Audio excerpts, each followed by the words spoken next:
Hi everyone, welcome back. Thanks for joining us today. We've got a brand new story to share with you. So let's begin. My name is Gerald. I don't think anyone walks into marriage thinking it'll crash and burn. But sometimes things fall apart quietly. When my wife stayed out all night against my wishes, against my concerns, what happened afterward wasn't what she saw coming. When Andrea and I first got married 5 years ago, everything felt like it had clicked into place. I used to look at her and think this is the kind of love people write songs about. We were those lovebirds that people teased because we did everything together. Andrea, back then, wasn't just my wife. She was my best friend. When she spoke to me, there was some form of sincerity in her voice. We weren't perfect, but we were intentional. Looking back now, it's that version of us I struggle with the most. Because it was so good, so genuine. And that's what makes everything that happened afterward harder to swallow. We didn't start off broken. We chose each other. And for a while we chose right. But time, influence, and unchecked cracks have a way of eating away at even the strongest foundation. As time went on, I began to notice a gradual change in my wife's behavior. I didn't notice it all at once, but her circle of friends was the first thing I picked up on. I didn't pay much attention at first. I mean, we all have friends, right? But these weren't the same women she used to hang out with. These were new friends she met through work or social events, and something about them didn't sit right with me. They were all married, sure, but their attitudes toward marriage were off. They spoke about their husbands like they were burdens, clowns, or just plain stupid. I remember sitting in the room one evening while Andrea and a couple of them were having wine in the living room. I wasn't trying to eavesdrop, but I could hear everything. The way they laughed, mocking things their husbands said, making jokes about withholding affection to teach them lessons. It didn't sound like harmless venting. It sounded like disrespect disguised as girl talk.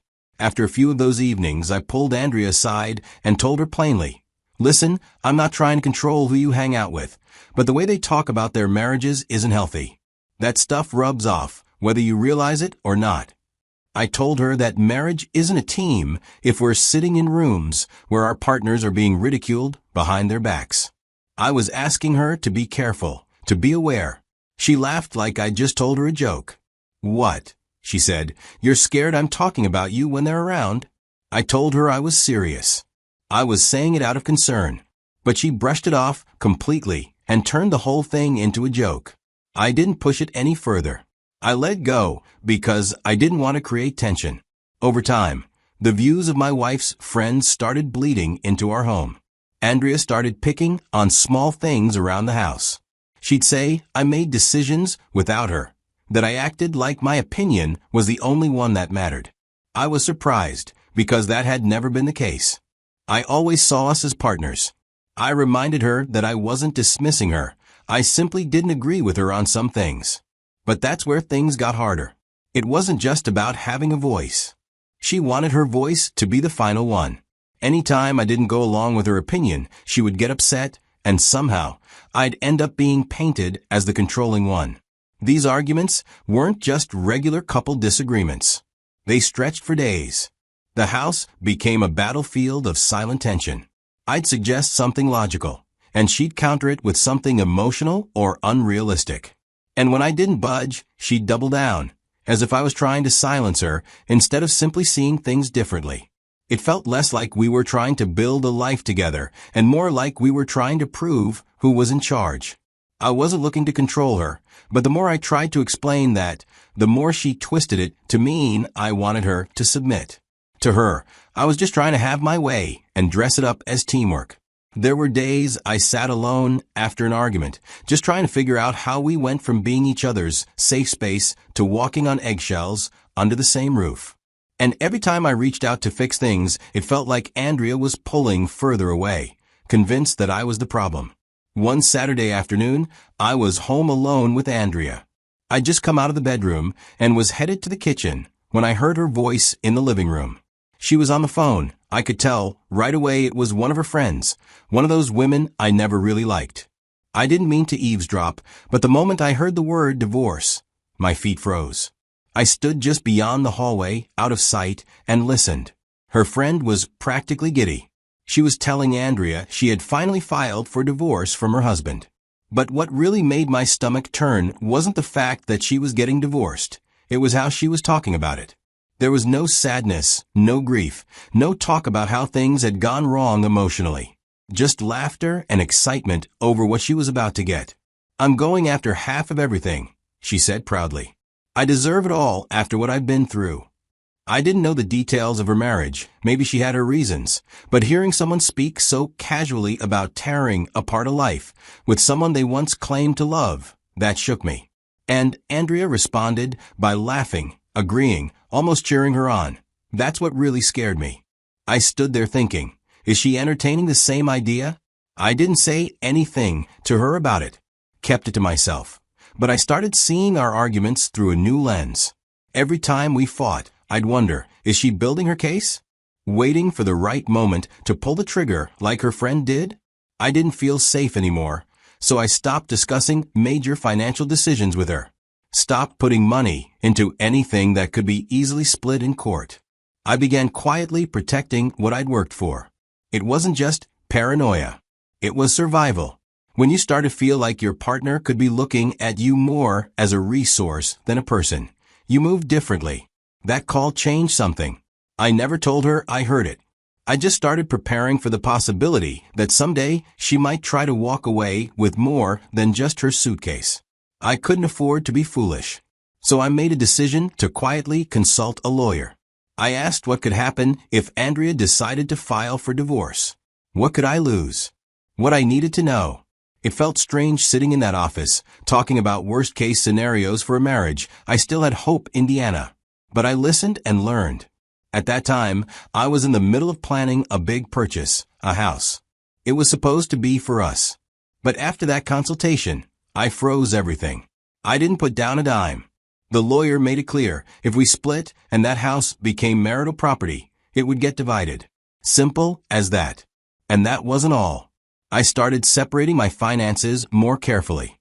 I stopped moving money into our joint account. I moved investments into places that were safer.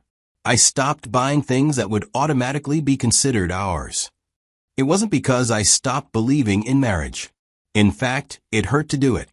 Every decision I made in that direction felt like I was going against the promise I made on our wedding day. But the truth was, I couldn't ignore the signs anymore. Part of me still hoped Andrea would snap out of it. That she'd wake up and remember who we were before all the noise and bitterness. That we'd get back to being a team. But the other part of me was preparing for the worst. Because love without security is just wishful thinking. And I was tired of living in a house built on hope alone. One night, I had just gotten home from work. I walked into the house, expecting at least some kind of normal evening. Instead, I found Andrea standing in front of the mirror in the bedroom, wearing a tight-fitted gown I had never seen before. She looked stunning, I won't lie. For a moment, I just stood there, taking her in. But right behind that admiration was confusion, and honestly, concern. That dress was meant to turn heads. And I knew right away this night was going to be different. So I asked her gently, "Where are you going dressed like that?" She didn't even look at me, at first. Just applied one last layer of lip gloss and said, "It's none of your business." I stood there, feeling a series of feelings I can't explain. But I didn't argue. I didn't want to feed into another endless fight. I think she probably noticed the silence and saw that I wasn't about to play her game this time. So she changed her tone to explain she was going to a birthday party. "It's just a girl's thing," she added, "might last all night." Still, her body language said, "Don't bother me with your feelings." I told her I wasn't comfortable with her going out dressed the way she was. While I was being honest, as a husband who felt like the foundation under his feet was starting to give way, she didn't want to hear it. She rolled her eyes and hissed. Then she turned back to the mirror, adjusted her hair, checked her makeup one last time, grabbed her purse and car keys, and walked out the door. That night, after Andrea walked out the door dressed for her party, I sat in the living room for what felt like hours, frozen in place. The house was quiet, but my mind wasn't. It was racing. I kept replaying everything that had led us to this point. Every argument. Every dismissive glance. Every time, I felt like a stranger in my own marriage. And as I sat there, something inside me finally gave out, like a rope snapping after being stretched too thin for too long. I didn't want to admit it, but I had been holding out hope for too long. Hope that the woman I married would come back to her senses. But the more time passed, the more she became someone I didn't recognize. The friends she kept weren't just bad influences. They were mirrors of what she was becoming. Her leaving the house that night was how far gone she already was, and how I had allowed myself to stay while being slowly pushed out. I stood up, walked slowly to the bedroom, and stared at our things. I opened the closet and pulled out just what I needed. Before I left, I sat at the dining table and pulled out a piece of paper and wrote, "I've tried to make this work, but I see now you've made your choice. I'm done trying. I'm leaving, and I won't be carrying the burden of your disrespect anymore. Good luck." I folded it, placed it where she'd see it, and left. I didn't know exactly where I was going. I found a nearby hotel and checked in for the night. While at the hotel, I was staring at my phone longer than I care to admit. A part of me still hoped she'd call, text, or even try to explain herself. A text, a missed call, even a half-hearted "where are you?" But nothing came. Not that night. By the second day, I knew. If she couldn't find it in her to say anything after walking into a half-empty house and seeing a goodbye letter on the table, then that told me everything I needed to know. I didn't want to drag things out, so I called a lawyer. If she were done, I would finish what she'd started. I wanted to be the one to take the first legal step. I told the lawyer everything, gave him the details, and within a week, she had divorce papers in her hand. Still, no text, no call, no "can we talk?" No "why are you doing this?" She didn't respond at all. Instead, she hired a lawyer of her own and dragged it to court. That move made things even clearer. She was interested in winning, or maybe just making sure I didn't. The court process lasted 7 months, long enough for me to feel the weight of every decision. We split everything the way the court saw fit. It wasn't about who was right or who was wrong. It was about paperwork, numbers, and signatures. I was happy to have kept a significant portion of my finances away so that it wasn't split, and just like that, it was over. I walked out of that courthouse feeling like I had been sleepwalking for years, and even though there was a strange emptiness in knowing that chapter was closed, it was officially over. After the divorce, I didn't rush into anything. I didn't chase revenge or try to prove anything to anyone. I just focused on myself for the first time in a long while. For years, I'd held off on certain things, not because I couldn't afford them, but because I was always planning with someone else in mind. Marriage makes you think in twos. Every big decision, you weigh it with your partner's wants and needs. But now it was just me. And honestly, I owed myself. I started buying things I'd shelved for years. Even took a trip out of the country just because I felt like it. There was no one to argue with, no one to justify anything to. For the first time in a long time, I felt peace. It was almost a year after everything had been finalized when Andrea reached out. At first, she played it cool, like we were old classmates catching up. I could tell she was testing the waters, trying to feel out my mood. I didn't give her much to work with. I had made peace with what happened. That part of my life was closed, and I didn't see the point in dragging up what I'd already buried. But the more I ignored her, the more she started sending more messages. They had a weight to them. She wrote about how she thought freedom would be exciting, how she imagined she'd feel alive, unburdened, finally herself. But that wasn't how things turned out.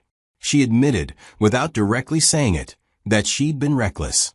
She'd been living large, thinking the settlement money would stretch further than it did. She believed her job would be enough to keep up with the life she was trying to maintain. But reality doesn't care about fantasies. The debt stacked up, and the interest swallowed her paychecks faster than she could keep up. She never came right out and asked for help. She was careful with her words, but the undertone was clear. She was drowning, and she was hoping I'd throw her a rope. Whether that rope was financial or emotional, I couldn't tell. But I didn't stick around to find out. I cut the conversation short. I told her plainly, "I'm not interested in your tales." That wasn't meant to be cruel, but I had nothing left to give her, not sympathy, not closure, Not a dollar. Some people learn too late that not every decision is reversible. And sometimes, when you burn a bridge, you don't get to walk back across it later.